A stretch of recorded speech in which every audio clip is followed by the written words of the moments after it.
Ladies and gentlemen, welcome to episode 6 of Listings and Lullabies, a girl dad's journey with your host, Varun Varma. My name is Vikas Sandhi. As you all can see, we've got a special guest here for episode 6. Sir. Everyone, please make some noise for Eric Schultz, who is a fellow girl dad and a high school friend and a fellow realtor colleague of Varun. So, Eric, before we dive into all the madness, tell us a little bit about yourself. Yeah, absolutely. I appreciate it. Appreciate the invite. Thanks for making the time. Glad you could make it. To have some conversation. Kind of go back maybe in time. Yeah. But Eric Schultz, born and raised in Cincinnati. Like we said, grew up kind of with Varun in Anderson High School. Oh, wow. Okay. Yeah. Okay.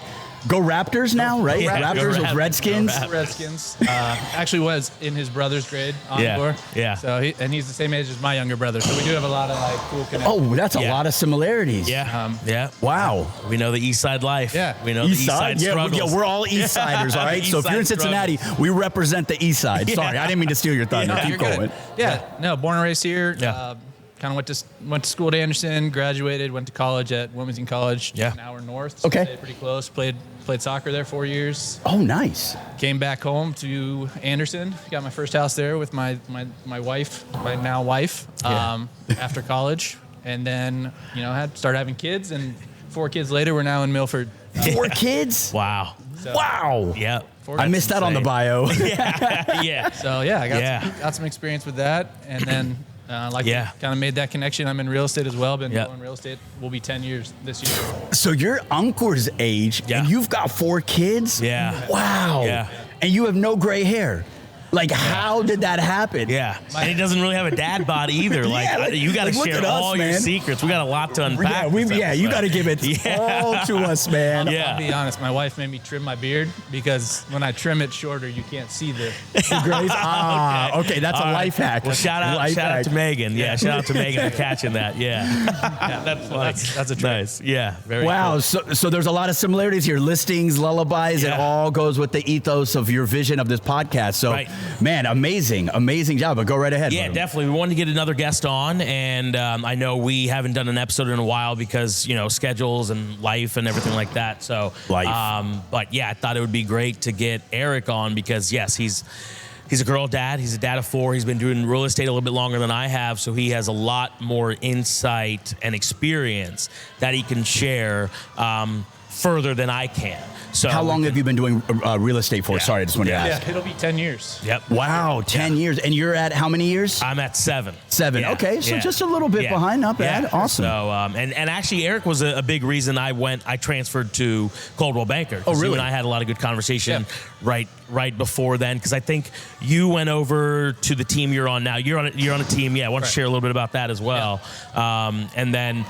So you went over a couple years before I did and joined the Gibbler team, right? Correct. Yeah, which is a great team, top 5 consistently. So you guys are doing big things over there. So we're trying. Yeah. Oh, that's awesome. Yeah, I met Walt Gibbler at your birthday actually. Yes. And okay, awesome, Yeah. awesome, great team. That's awesome. Yeah, definitely. So let's dive in. Let's share 4 kids off the record. Who's your favorite? Off the record, this isn't going anywhere. It's kind of like a running joke in our family too. Yeah. There's typically a favorite, and it can change, but you make it clear who's the favorite for the week or the month, based on behaviors. For sure, I would imagine. And just to shed some light, I know we all like to keep some of our lives private in sense of kids, but give us how old are they? Yeah, I'll give you a rundown. So I am a girl dad, but I'm a girl dad by only one of my children. Yeah. Okay. My oldest is my daughter. Oh. She actually just turned 9 last week. Oh, nice. My son's 10, or he's about to turn 10, so awesome. Yeah. So she's my only girl. So quick story about that is I'm one of 3 boys. I have 2 brothers. Yeah. Kind of how we talked about. Yeah. But we also have kids. So my older brother has 4 kids. I have 4 kids, and then my younger brother has 2 kids. And out of all 9 of those kids, Willa is the only girl. So there's only one girl in the family. Oh, wow. She's going to run it, right? Is she the oldest of all of them? Or No. Okay.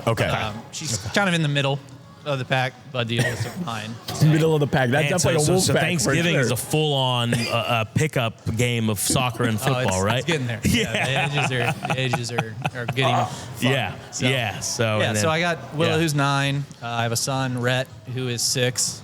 And then I have twin boys. Oh, At a wow. Trip in Bram. Yep. Yeah. Oh my God, man. Amazing. Yeah. Amazing. There is never a dull moment at home. Yeah. Just living in chaos. That's Yeah, and I think we've talked about this before, and it was you guys were hoping for a third, and that turned into 3 and 4. Yeah. Yeah. The dream of twins was always there, but Yeah. I never wanted it as 3 and 4. Yeah. Do you 3 and have 4, twins on your side of the family or your wife's my side? uncles are twins. Oh, your uncle. Okay, so it definitely came from your side. Yeah. Oh, man. So there was always that thought, but it hadn't happened with my brothers, and it hadn't happened with us. Yeah. You know. So do you, I mean, obviously that's a big gap between Ziana and your daughter's name is what? Willa? Yeah. Okay. So do you guys consult each other about stuff like, yo, man, get ready for this or anything like that?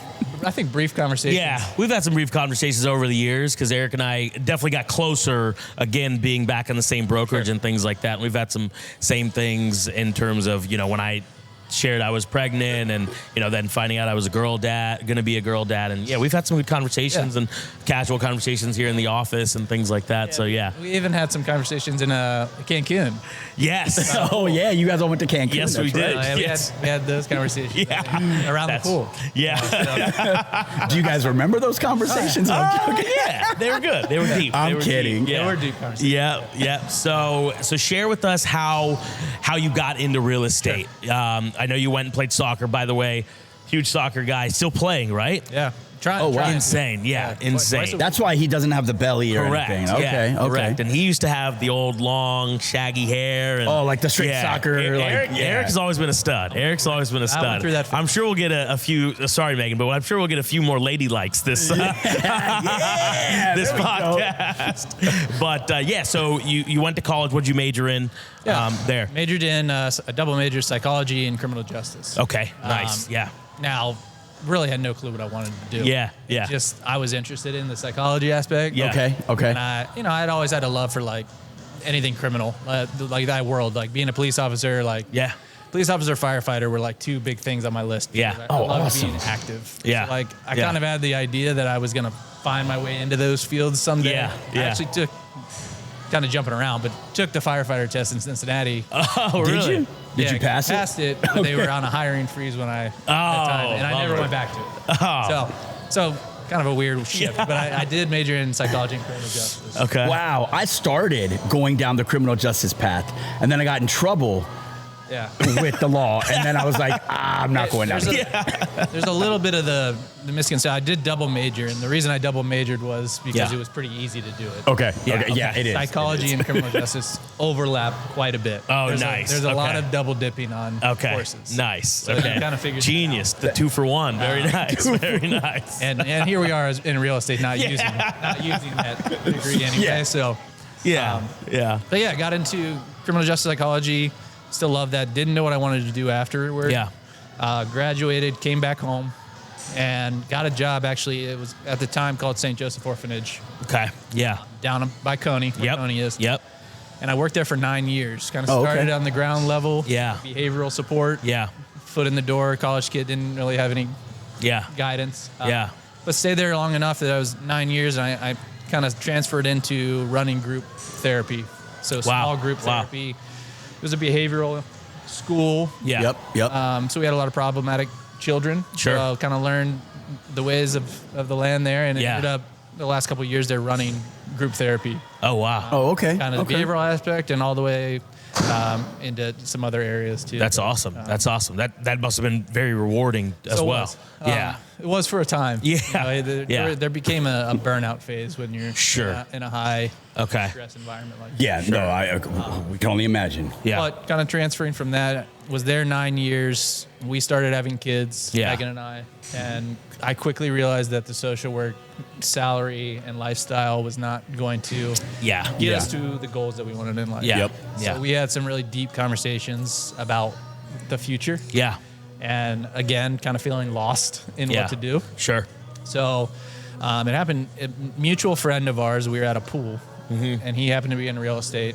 and we're sitting there kind of having these life conversations like we do around the pool. Right. Yeah. Apparently, clearly, pool is a great place for therapy and conversation. Yeah. So he mentioned, why don't you just get your real estate license? Yeah. So no desire ever to be in real estate. Sure. Like that wasn't even a blip on the radar. Yeah. Okay. Yeah. I'm not a salesperson. I'm not an outspoken person. I'm Sure. very reserved and quiet. So it didn't feel right in a way, but the more we talked about it, it kind of just started to make sense. Yeah. Okay. And we got to the point where it was like, why not try it? Yeah.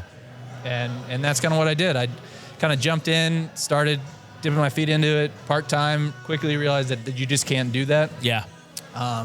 And luckily at the time, Megan, and she still is, she was working full-time. So we had an income. We had some stability, even though you're trying to make it. Yes. That is very helpful to at least have I a was foundation. just going to jump in. Yeah. So, and that's what it took, and went full-time almost 10 years ago. And just jump in the pool. Gradually, every year is, the stress changes, the struggles change, but it has gotten better every year that I've done it. Yeah.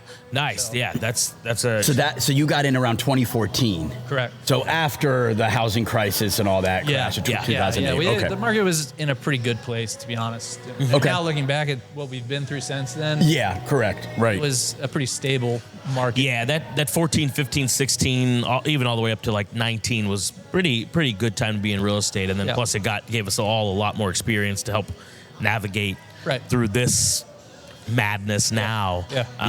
That's just been absolute crazy. So appreciate you sharing that. So that experience has certainly helped you adapt and kind of excel as a parent, both as a girl dad and a father of four.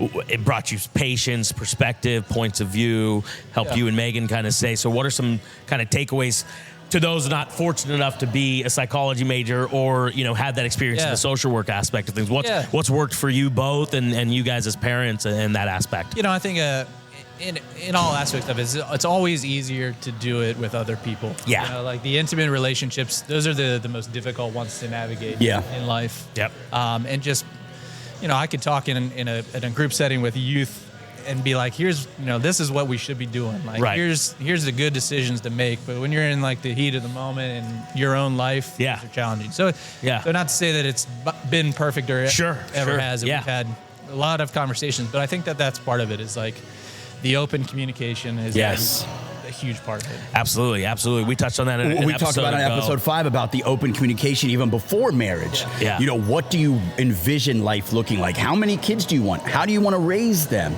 What kind of lifestyle do we want to have? So having you had those conversations very early on? Sure. Yeah. So I come from a family that I talked about having two brothers.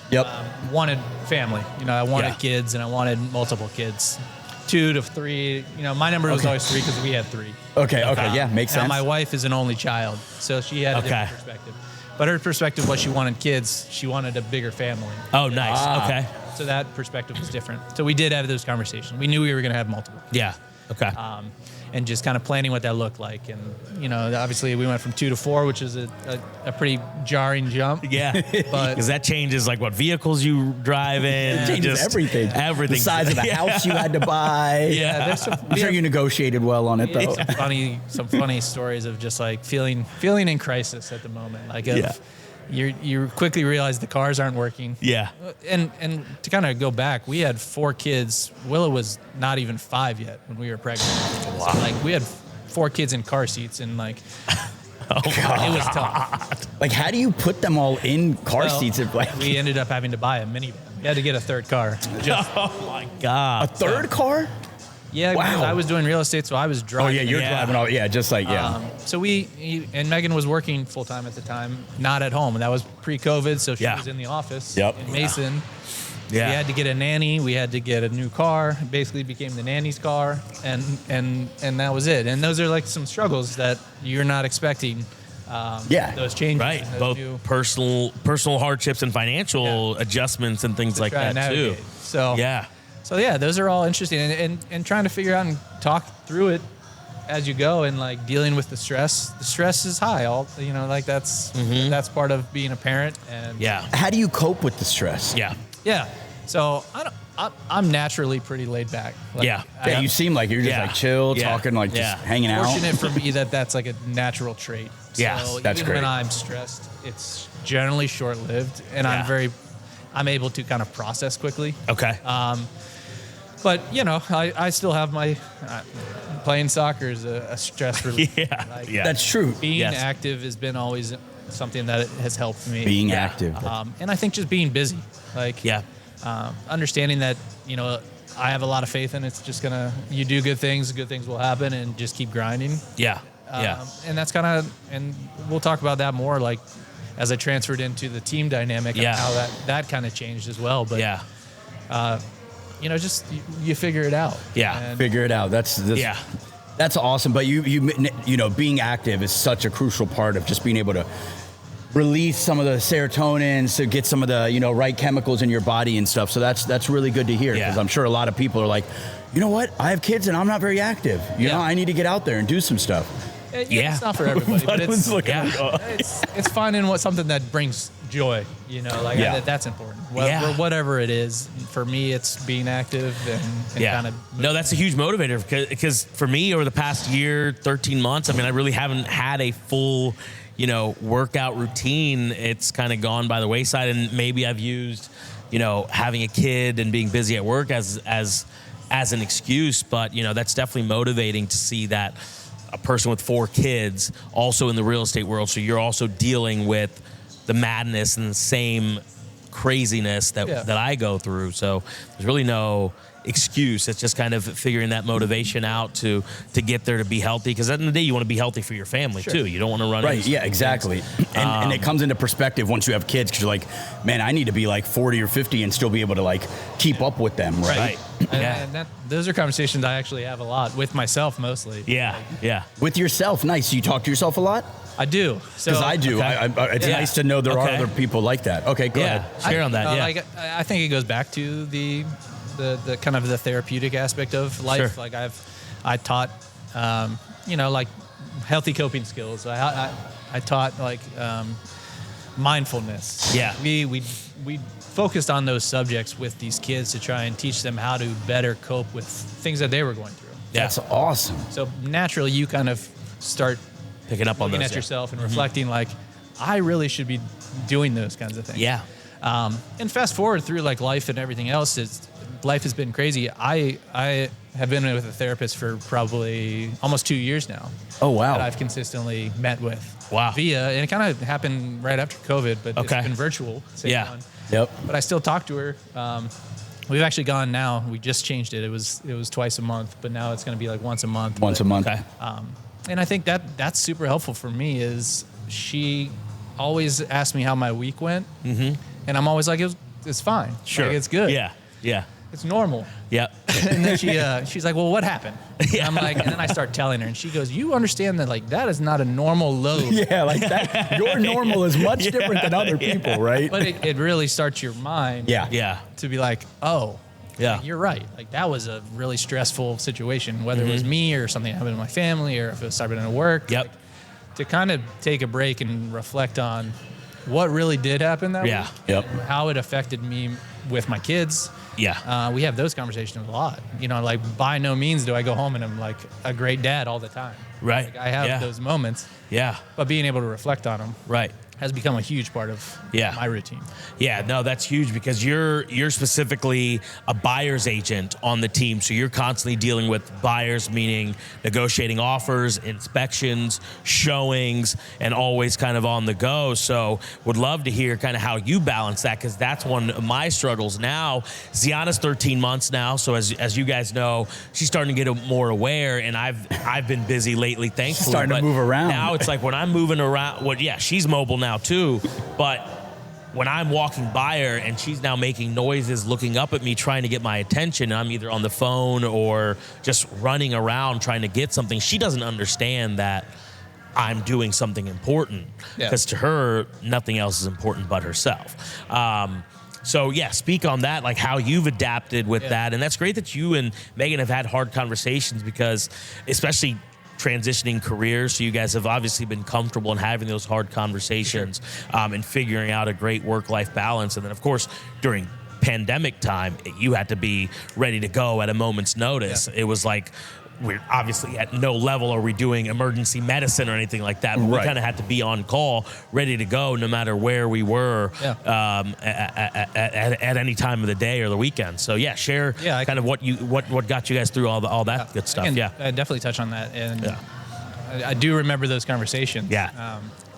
Because going back to like pre-COVID, I will start with like jumping into real estate. It was that conversation of having a partner that does trust and rely, like has the faith that you're going to give it your best shot. Whether you fail or not. Those conversations were had, like, this may not work, and I could spend 6 months to a year and just flop, And she, to her credit, has been from day one, like 100% supportive of my real estate career. And what I need to do to make it successful. So that is like the icing. That's the most important core thing. Is having a significant other or someone that's supportive of having that partner right next to you. Absolutely. So for sure. But it's looked crazy, and it's changed. The dynamic has changed from the first kid to the fourth kid. And I will say it doesn't get slower. It doesn't get easier. I'm sure each human is unique, right? And you run a successful team, so it's like real estate is great because you can make your own schedule. But oftentimes you really can't make your own schedule if you want to be successful. Correct. So that balance is tough.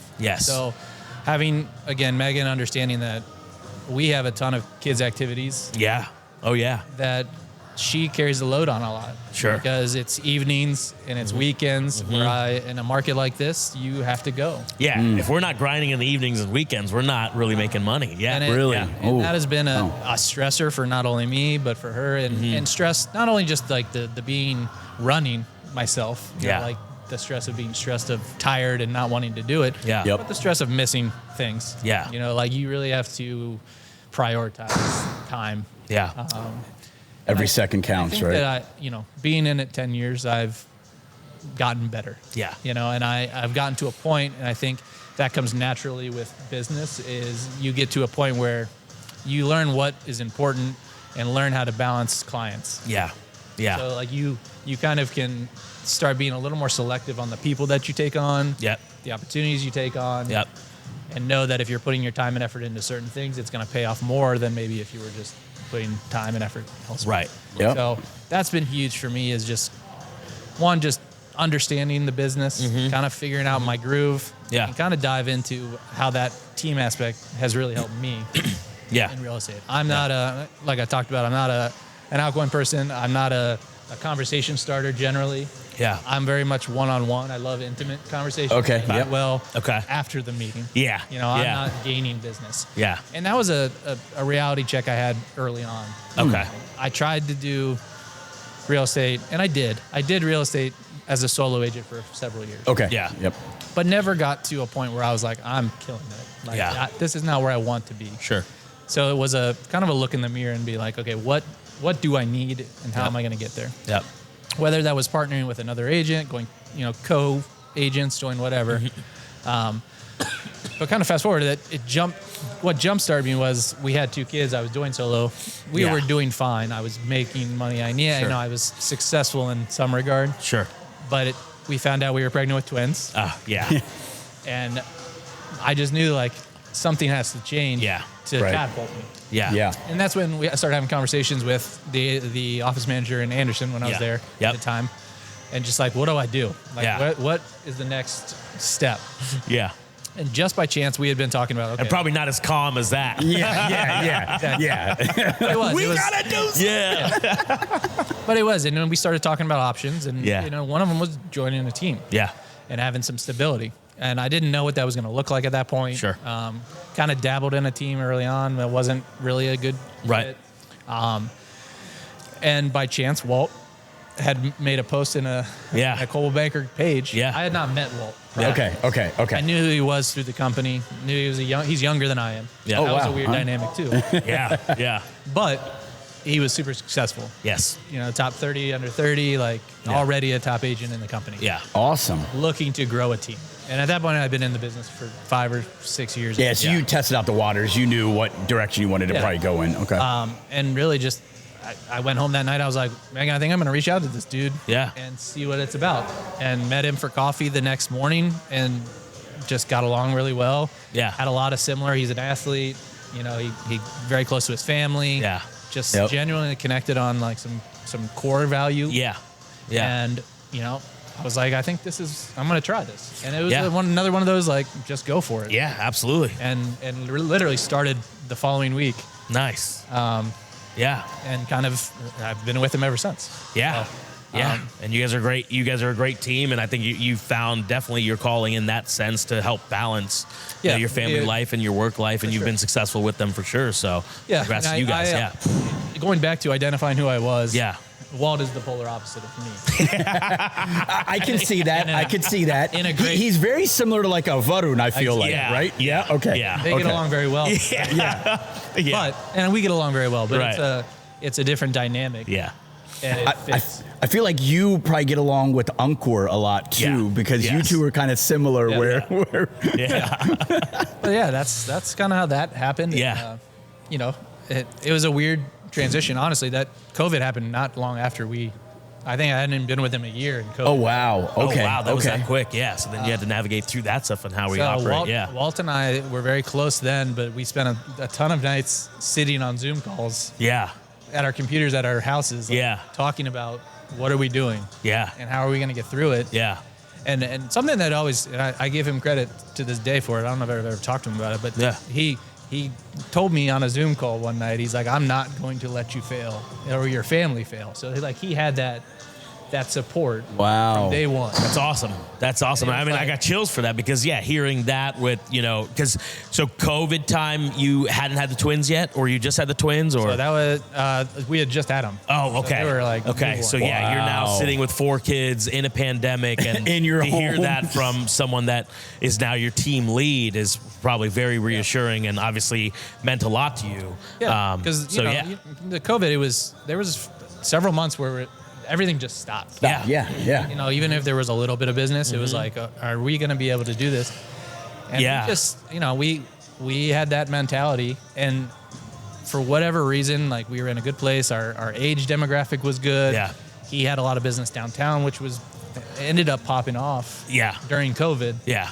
And COVID was one of my better years. Sure. Really? Sure. Yeah. Well, I think that kind of makes sense. So people are like, okay, we're gonna be stuck at home. We need more room or a ideal kind of layout, right? Okay, that makes sense. Yeah. For the right setup, those types of agents and teams were very successful. So that's fantastic that you were aligned with someone right away, because for me, my experience with COVID was, yes, we worked, but we kicked it. I mean, because we didn't have kids and things like that, so I can't imagine in an environment, in a world of bringing in 2 more kids, twins, and now entering a pandemic where we don't know if real estate is going to operate. In some other states, even states as close to us as Pennsylvania, they didn't allow agents to operate. Oh, really? It was like illegal for an agent serious to lockdown. accompany anyone and things like that. So, we got lucky in that sense, but man, that's huge that, to kind of have that support and go there. It was a terrifying time at the same time. Yeah. Because with 2 new kids, young kids in general, I was out. Yeah. Like full masks, full everything. Yes. Working. Right. Even that aspect coming of home, it. doing the crazy, like, undressing in the garage. Yeah. Like, spraying my stuff down. Yeah. In the house. Yeah. You've got little kids, right? I just didn't know. Like, exactly. Yeah. Trying to do what was right. But correct. But we ended up, kind of working through it, and it was a blessing. So yeah, for sure. And that's huge because that goes into yours and Megan's relationship, you guys understanding each other, and you guys having a great plan. Yeah. So that's awesome. I appreciate you sharing all that stuff. So transitioning to the real estate side, you're focused a lot on buyer's agent, and a couple episodes we talked a lot about the new settlement that's going to be changing things in the real estate world for someone that's on a team as a buyer's agent, which with majority of buyers as their clientele, as their market, as their network. What do you feel about everything? What's your take on it? Are you worried? Are you like, whatever? Yeah, obviously, I mean, anytime there's like a big change, it's stressful. Yeah. I think it reverts back to a little bit of my mindset. Yeah. On things. Absolutely. I currently haven't stressed too much about it. Yeah. And reason being is we've navigated other things before. Yeah. A quick question. When does the implementation of what the decision was, when does that start to go into effect? Yes. Yeah, it's later this year, but it's supposed to be like July, August is what they're saying. It's got it. The settlement is going through the approval process. Okay, right got now. it. So Sorry, it still hasn't been finalized and approved. Expectations is that it will be, and it'll take into effect sometime after July. Got it. Yeah. Okay. Yeah, I mean, I think it's going to be a shock. It'll be a change. Yeah. I think there will be a lot of agents that don't want to mess with it or become overwhelmed by it. Yep. But I think that's something just like COVID, I think we do a good job on our team as like, we're going to be prepared. Right. Yep. We're going to have the rebuttals. We're going to have the reasons why you should do certain things in the contracts. We're going to understand the contracts. Right. And we're going to be able to just navigate it. Yep. You know, like whether it changes my buyers and the meetings I have with them, it'll be a change. Yeah. And it'll be something that we work through and we figure it out. Yeah. No, I agree with that because, I mean, you guys have navigated through so many other things. I mean, if you guys navigated through COVID, I'm pretty sure you can navigate through anything. Right, exactly. And even coming through, even agents that have been through the big crash and things like that, there's always been some type of big change in the real estate industry, and everyone's kind of adapted. There's obviously going to be an exodus of agents. Because our numbers of agents in our market was so inflated because 2020, 2021, 2022, so many people became agents because they thought it was so easy. And 23 happened. Yeah. To that point, like we kind of have that mindset of we look at the change as opportunity. Yeah. You know, like, that's a great mindset for sure. Yes. Because you can worry about it. You can be stressed about it. You can say, I'm not doing it. Yeah. But the reality is if it happens, it's happening. Yeah. And there will be a lot of people that leave. Yeah. Or can't do it. Right. And that's a great opportunity to grow your business. Exactly. Exactly. Do you think it'll affect like groups as much as it will like single realtors that kind of just work like solopreneurs? Do you think it'll be equal effect, or like maybe the solopreneurs, the solo real estate agents, they'll probably be affected more? Like what's the take on that? Yeah, that's a good point. I honestly, I probably would say yes, it will affect the individual agents a little bit more. Okay.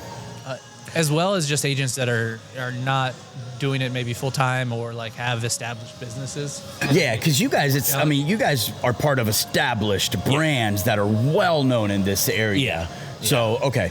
Yeah, and we're aligned with a good brokerage too that's been really well informed and doing a good job keeping us informed so we can navigate through that market and adapt to the change and type of meetings we have with these buyers. And like you touched on earlier, you know, decisions that you make that, you know, affect, is this the right buyer you want to take on, and what is this ROI in terms of not just commissions, but how much of time am I spending with this buyer versus the soccer games, the practices, things like that, because those are important. I mean, that's something in the back of my mind of missing important things for Ziana. You're going through that right now too, and you being a very skilled soccer player, you were playing at an aggressive level all the way through college. So your parents being there was very important to you, right? Yeah. So that's probably also kind of in your mind and resonating, okay, I also want to be there for, and now 4 kids you've got to be there for, because the twins are how old now? 4? Yeah, so they're probably in the sports and they're playing soccer too. So kind of go with that. Like this past weekend I was at the soccer field in this same outfit in between games. So I had 2 games going on. Yeah, you look like an EPL, like a Premier League coach, right? Yeah, like, really sweating profusely. But I knew that I had to go straight from there to appointments for the rest of the day. So it's like, you got to sacrifice and figure it out. But like, and not bad for business either. You know, people are like, what are you wearing a suit for? I'm in real estate. Oh, okay, all right. I do look like the crazy person. Like Saturday or Sunday. Yeah, but wait till you're in your dress shoes and doing your skills that you have with the soccer ball. Yeah, like, let me show you real quick. That's so. Yeah, I don't know. Change is coming, and it'll be a good opportunity. Yeah. You know, so how do you and Megan stay level-headed, focused on you?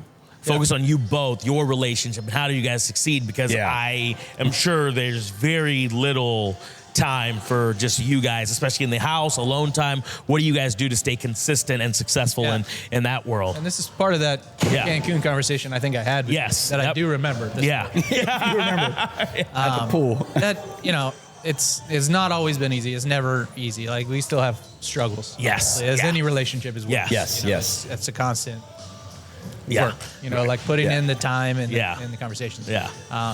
Goes back to honesty and just like communication. Letting her know when I'm stressed, those kinds of things. But I think what we've done a good job, and especially since the kids were born, is we do vacation.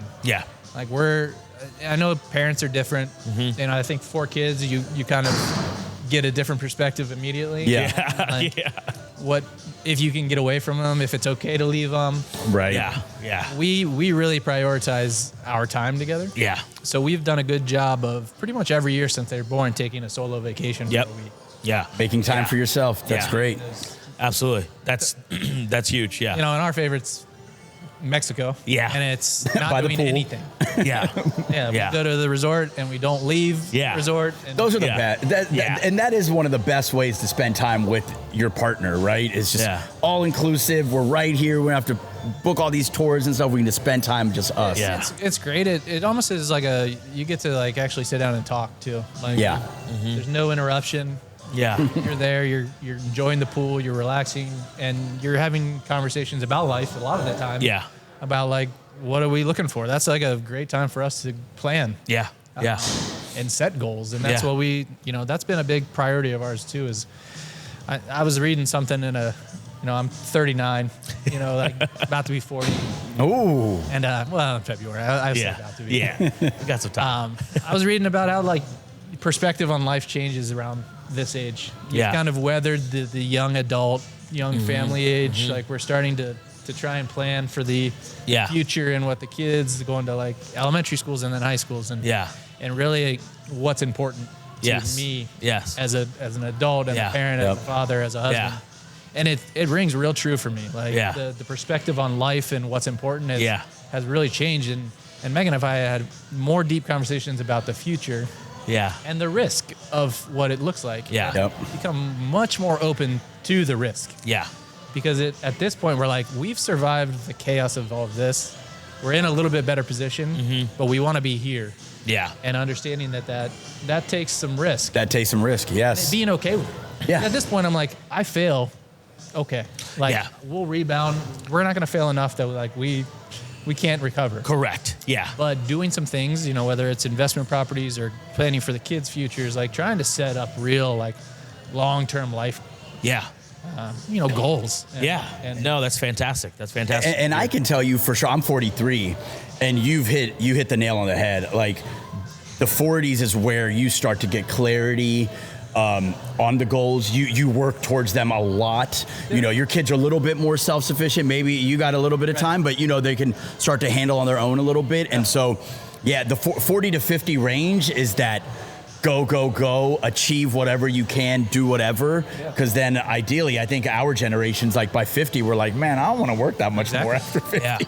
That'd be a dream. But man, you've brought up some really cool tools around how you've been able to navigate life with 4 kids, open communication, having obviously open communication by the pools seems like the way to go.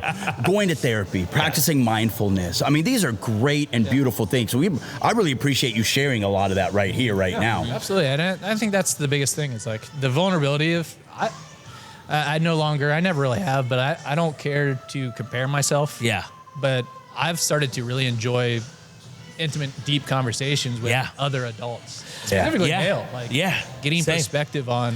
I totally agree. I mean, I'm 37 now, so it's like, I'm not far behind you, but we want to talk about quality, right? In the way that we look at our friendships and things like that too. Like, I've always had a big group of friends, and you've known that as well.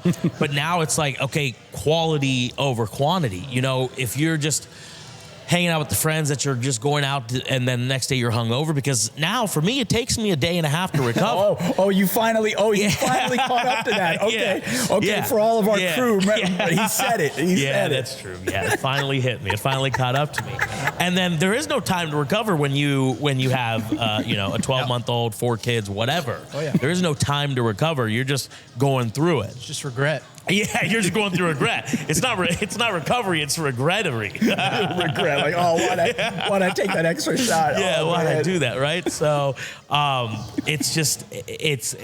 I totally agree with that. It's just having those good, meaningful, hard conversations too about what your friends are going through, what you're going through, sharing in that, and that's a big focus of this podcast, and the reason I wanted to do this podcast Exactly. I was gonna is say just that. share what we're going through. Not someone to say, oh yeah, I'm a girl dad and this is what you do. Just to share, this is what we're going through. These are different experiences. Right. I'm only 13 months into it. You're got 9. What you add them all up, Yeah. So it's just being able to share things that people are doing, things that are successful for them, and also at the same time share that not everything we're doing is correct. We're going through the struggles as well, our weaknesses, what we can do to improve, and things like that. So what do we have? Yeah, go ahead. No. And you bring up some great points. I was going to mention that, this podcast, when we talked about it, was like, I want to share and have real conversations. Yeah. That's one. Yeah. And so now what's going to end up happening, which is going to be beautiful, is if you look at all these episodes and everything, it's like a journal. Yeah. It's like a journal that you can go back to and you can look at. And maybe when you're struggling one day, 10 years down the road, you can come back to episode 6 and be like, man, I've got to go back to those tools and stuff. And you brought up another good point. Sorry, I just wanted to say, when we were younger, at least I felt like, man, when I looked up at my parents, I felt like they figured it all out. Right. And I was just at a funeral recently, and I was talking to one of my high school friends, and he was talking about how his son was talking to him about, private stuff and this and that, and asking him for advice. And he told his son, he said, son, I really don't know. Yeah. I'm still trying to figure it out. Yeah. And so we brought that up, that like, man, you would think that adults had it all figured out in their 40s. Yeah. And now we're in our 40s, almost late 30s, and we're still trying to figure it all out. Yeah. So I think that's beautiful, like that we're openly talking about it. That's great. And we can all do it together. We can all lean on each other and be cohesive and share what our struggles are, what our successes are, what our wins, our losses, and things like that, and help each other and work through each other, because this is all helping hopefully make the world a better place. Yeah. And giving other people the strength that they may not have yet, or that uncomfortability to have these conversations, by seeing other people have these conversations, then hopefully it helps them and uplifts them as well. Right. I think, kind of to summarize all that, for me, I think there was always like a worry of like feeling insufficient or that you're not as good as the person you're asking the questions. But again, kind of reverting back to like, I just don't have that anymore. Yeah. But what I quickly realized that any vulnerable conversation or meaningful conversation I've approached another grown man or adult about was met with like a great response. Yeah. And I think we all really want to help each other succeed. Yes. And especially if they're good people. Yes. And I don't know. I kind of shock myself, like thinking about it. Like I've had really deep conversations with people, and they've been great. And it's like I'm talking about trying to get to a new goal and achieve it, and they're like, "What can I do to help?" Yeah. And it's like, well, why didn't I do this 10 years ago? Yeah. Right. Yeah. Exactly. Those are the conversations now, and it's like, this is great. Like but it took that like. Just kind of vulnerability of being like, I'm at the point where I don't care. Yeah, it just took life to figure it out, and the life experiences as we grow, and we're growing now together. And it's much more exciting to do it. Yes, agreed. 1,000% agree. Because, absolutely. Now it's things all these things are coming back to us in some great, enjoyable way. Yeah. Where we're seeing our kids grow, or we're seeing success in our business or success in our relationship. Right. Whereas, 10 years ago, 15 years ago, we thought, oh, okay, where's our next party? Or what are we doing this weekend? And things like that. We thought all that stuff was valuable, but that was all just materialistic stuff. you're swiping your credit card at the bar, you're building that tabs and all this stuff and recovering and things like that. But none of that comes back to you. That alcohol that you shoot does not come back to you in any form or fashion. The conversation you have with the bartender or a person you meet at the bar does not come back to you in any form or fashion, right? But the conversations you have with the people around you now, the support you get and give, all comes back to you in a meaningful way. So, and you start to see the benefits of it, and the rewards, right? Like by going to therapy, you're like, wow, I actually feel better after that. Or mindfulness, or having open conversations, sharing that vulnerability. You're like, and even working hard, then you start to see the success. You're like, wow, if I actually do this, it comes back to me. This is amazing, right? And so you start to mature in that sense. So, man, that's awesome. I mean, I already feel closer. This is the first time I'm meeting you, and just hearing you, I'm like, man, I know I can approach you now in a way where you're not going to judge me. We can connect on different levels. And, us as humans, we're still evolving, right? Like, we haven't evolved that much. And so, admitting that and being aware of that is very important as well.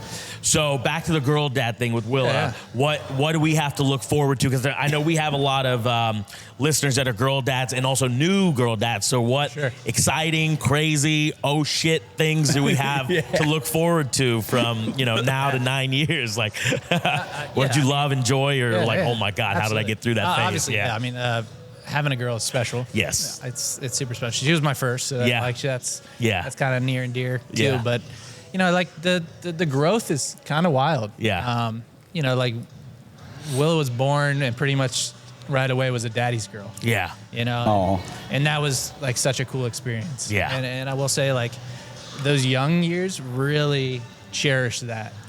Not to say that she's not loving toward me but she's 9. Like now she wants to do girly things. They're smart. I don't know. Boys and girls are a little bit different. My girl, like she just everything comes sooner with her. Like she's matured sooner. She spoke sooner. She's like, and she's just interested in like girl stuff. So now like her and her mom are super close. Is she independent? Oh yeah, for sure. Yeah. Okay. She still the needs are still there. Like she's not that little daddy's girl. Oh man. Like she's a daddy's girl. She loves her mom and dad. But she's gonna love her daddy forever. But those little moments of like they grow quick, man. And it's like they want to do everything, the Taylor Swift era, like all these like they want to be Taylor Swift somehow always comes on every single episode. I know. It pains me. No. But that's like they want to learn and grow fast. And it's cherishing the little. No, you're absolutely right. They're eager to like grow up. And then when you get to our age, we're like, man, I wish I would have cherished being a kid a little bit longer. So, and you brought up a good point. They grow up so fast. I tell this guy, take as many videos and photos as you can because you're going to look back and be like, God, I wish I could just see her with the chubby cheeks and this and that. When they lose the baby fat and they start being like tweens almost, right? You're like, oh, man. I guess I got one other advice that I think is good. Everybody's different. And I do come from a social work background. But I, from day one, have had open conversations with my daughter. So very truthful. And not ever hiding. Like, 9-year, you think about it, like 9-year-olds, they shouldn't be exposed to a lot of things, but they are. And she understands a lot. More than I ever anticipated. So even at like age 8, she was asking questions about things that I was like, you shouldn't know about these things. I think we had this conversation at the pool or something too. And, I know that not every parent is comfortable doing that. But what I want to do is have open communication. And I want her to be able to always come to me. Okay. And now I may be more comfortable talking about things than other parents are.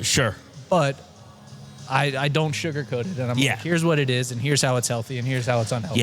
Have you seen the benefits of that? Because at 9, or any regrets to that? Like, oh, okay, maybe I should have. No. Okay. No regrets. At this point. I got not yet. 9. But I have seen, like, she's not afraid to ask me questions. And I think that's great. Like, and she'll ask me anything. At this point, and like that's important to me. Is I'd rather her ask me. Than go find it on the internet. Or go ask a friend. Great point. Great point. Or if I hear, and that's the other thing, if I hear her and her friends or somebody talking or a video say something. then I can, say something about that topic. Okay. And, Okay. I don't think she hasn't felt. Yeah. Versus, defensive. oh no, turn that off right now, Yeah, or things like that. Let's dive into it a little bit. Yeah. Explain That's why. great. That's a great perspective. That Great is advice because amazing.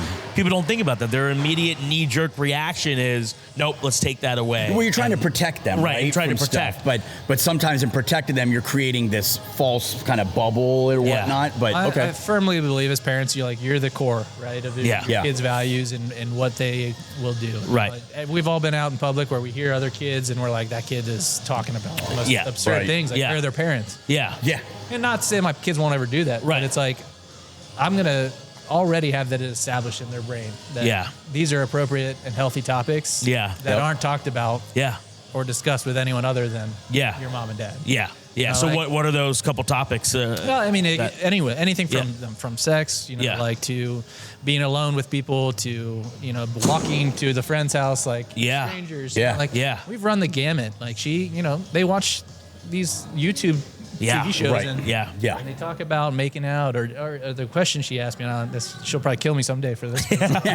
She asked me the question of what does doing it mean? Oh, Because she wow. heard the shows, the parents on it, or the adults were saying it. Okay. And that's what led into that conversation. Oh, wow. But she was intuitive enough to know that it meant something. Yeah. It meant something that she wasn't supposed to know. Yeah. And that conversation was like, I guess we're doing that. Yeah. Like we're having this conversation. Yeah.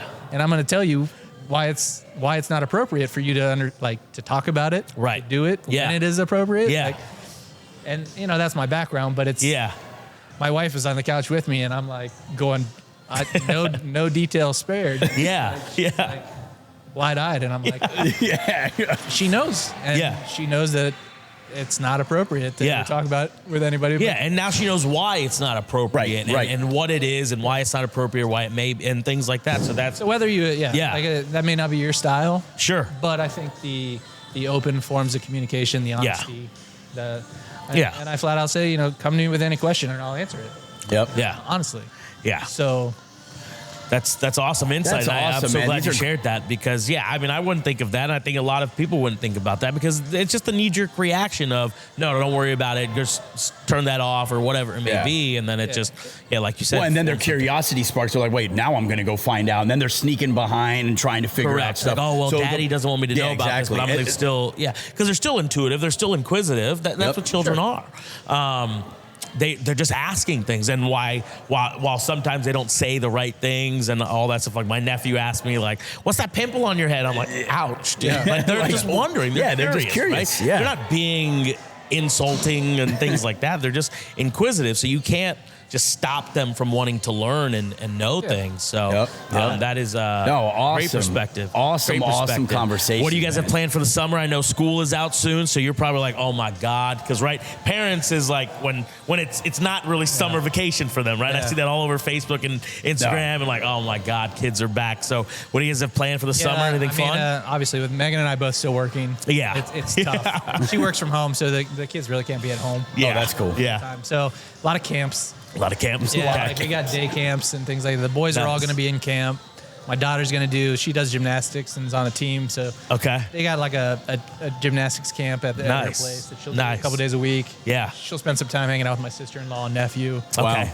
She got the big Kings Island pass for her 9th birthday. So, Oh, okay. Nice. so they go out there Nice. a couple times a week. And Oh, yeah. so she's excited about that. But Yeah. really just, sports activities. Yeah. It's still the same grind. It's going to Yeah. be kids are dropped off at camp. Yeah. Kind of hopefully burn all their energy there. Yeah. Still Yeah, won't go straight to come bed. home and be nice to you and stuff. Yeah. Yeah. Try and figure out a vacation. I think we're still trying Yeah.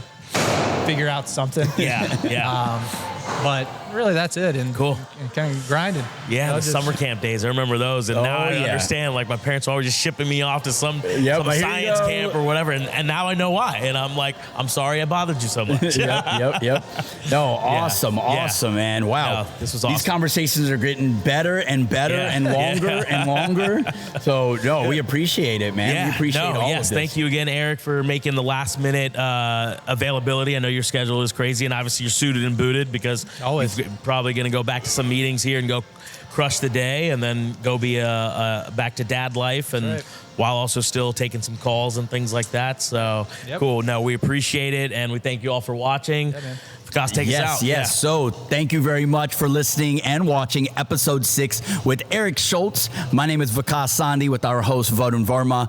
Please don't forget to follow us on Instagram, TikTok, Facebook at girldads.podcast. You can also find us at girldadspodcast.com. And also we're on YouTube. And don't forget, once all of our episodes drop, they are found on Spotify, Apple, Google, Amazon, all of your favorite podcast streaming platforms. Thank you so much for all the love. Thank you, Eric. Thank you, Varun. We'll check you all out on episode 7. Thank you. See you guys.